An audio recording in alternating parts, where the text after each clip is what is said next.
اس کی تین کیفیات ہو سکتی ہیں، کیوں اللہ کی طرف سے یہ چیزیں آتی ہیں۔ سب سے پہلی شے ہے، اب وہ جو آیات میں نے سنائی تھی وہ سن لیجیے پہلے ترجمہ۔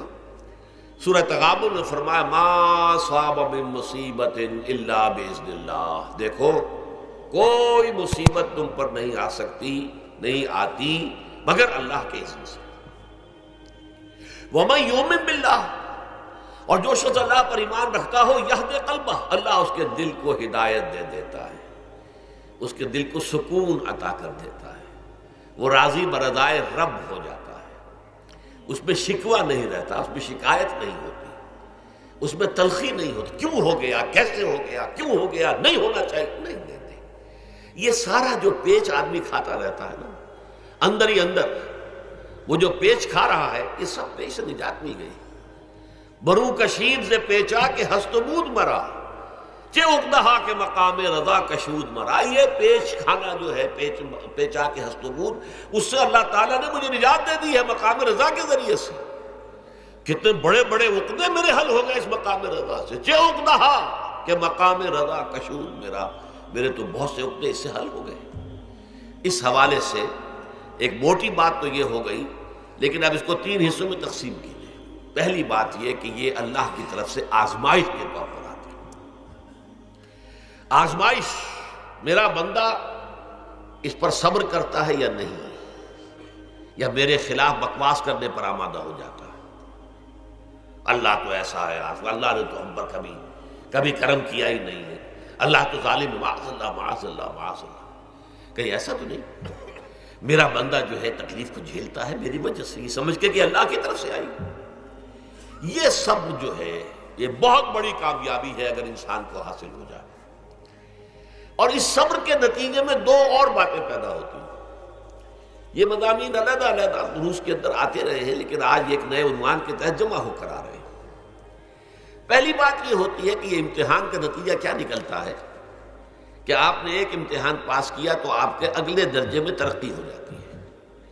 5ویں کا امتحان پاس کر لیا نا تو 6ٹھی میں جائیں گے، اب 6ٹھی کا امتحان پاس کریں گے تو 7ویں میں جائیں گے، 7ویں کا پاس کریں گے تو 8ویں میں۔ درجہ بدرجہ انسان کی دینی، ایمانی اور روحانی ترقی کا ذریعہ یہ آزمائش ہوتی ہے۔ جتنا اس میں صبر ہوگا، جتنا اس میں تسلیم و رضا جو ہے آپ حاصل کرتے جائیں گے تو آپ کے درجے بلند ہوتے چلے جائیں گے۔ آپ کا امتحان کڑے سے کڑا آئے گا، بڑے سے بڑا آئے گا، مشکل سے مشکل تر آئے گا۔ ایک وقت میں ایم اے کا امتحان بھی آپ کو دینا ہوگا، ایک وقت میں ہو سکتا ہے پی ایچ ڈی کے لیے تھیسس آپ لکھیں، پھر اس کے اوپر جو ہے ٹیم بیٹھی ہوئی اور آپ سے وہ بحث کرے، جرا کرے آپ سے، وہ بھی کرنا ہوگا۔ لیکن یہ کہ اگر پرائمری ہی میں فیل ہو گئے تو اس کا سوال ہی پیدا نہیں ہوتا کہ کبھی آپ ایم اے کا یا پی ایچ ڈی کا تھیسس بھی لکھیں۔ اور اسی کو دوسرے انداز میں کہا گیا ہے قرآن مجید میں، وَلِيُبْلِيَ الْمُؤْمِنِينَ مِنْهُ بَلَاءً حَسَنًا۔ اصل میں ابلا کہتے ہیں، بلا یبلو جو ہے عربی زبان میں آتا ہے آزمانا۔ خلق الموت والحیات لیبلوکم ایکم احسن عملا، یہی معنی ابتلا کے میں، ابتلا یبتلی آزمانا۔ ابلا یبلی جو آتا ہے باب افعال سے، اس میں آتا ہے کسی کو کسی تکلیف میں ڈال کر اس کو نکھارنا، کہ اس کا جوہر نکھر جائے، اس کے اندر جو خیر ہے وہ اور چمک جائے، لوگوں کو بھی معلوم ہو جائے کہ یہ شخص اس مقام کا اہل ہے، اس کے اندر یہ صلاحیت ہے، اس میں یہ قوت موجود ہے۔ تو یہ گویا کہ اہل ایمان کی صلاحیتوں کو نکھارنے کے لیے اور ان کے درجات کی ترقی کے لیے بھی اللہ تعالیٰ دنیا کے اندر یہ مصیبتیں اور امتحانات جو ہیں آزمائش کے حوالے سے افراد پر بھی اجتماعی طور پر بھی لاتا ہے۔ اور ایک اس کا اور بھی ہے، اہل ایمان پر اس طرح کی ابتلاء و آزمائش کی ایک نوعیت اور بھی ہے، اور وہ یہ ہے کہ جو بھی آپ سے غیر ارادی طور پر، یا یہ کہ آپ نے کوئی گناہ ارادی طور پر بھی کر لیا، اللہ تعالیٰ اس کی سزا اسی دنیا میں دے کر آخرت کی سزا سے محفوظ کر دیتا۔ گویا کہ اس سے بڑا خیر کیا ہوگا؟ یہاں کی سزا کیا ہے؟ جھیل لی آپ نے، بخار آ گیا، ٹانگ ٹوٹ گئی، چلیے 3 مہینے آپ بستر پر پڑے رہے نا، اور کیا ہوا؟ کچھ نہیں۔ لیکن یہ کہ آخرت کی سزا ملتی ہے، بہت عظیم ہوتی ہے۔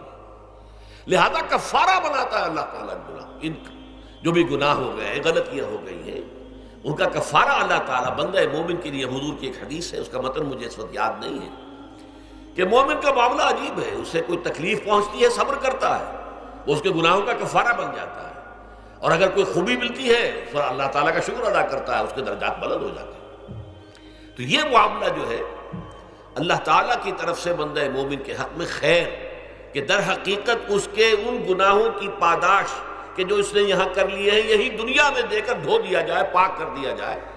جیسے آپ کو معلوم ہے دھوبی جو ہے کپڑے کو بھٹی میں چڑھاتا ہے، گرم پانی میں ڈالتا ہے، نہیں ڈالتا، تاکہ اس کا میل نکلے، اس کے آگے پٹکتا بھی ہے ذرا اس کو تاکہ وہ میل اچھی طرح چھٹ جائے اس سے۔ اسی طرح اگر دنیا میں ہمارے میل چھٹ جائیں، دنیا میں اگر ہمارے گناہ دھل جائیں تو یہ بڑے نفع کا سودا ہے، بڑے نفع کا سودا ہے، بڑے نفع کا سودا ہے۔ اس اعتبار سے آپ غور کیجئے کہ اگر یہ حقائق ہمارے سامنے رہے تو کیا کوئی تکلیف دنیا کی ہمیں بھاری محسوس ہوگی؟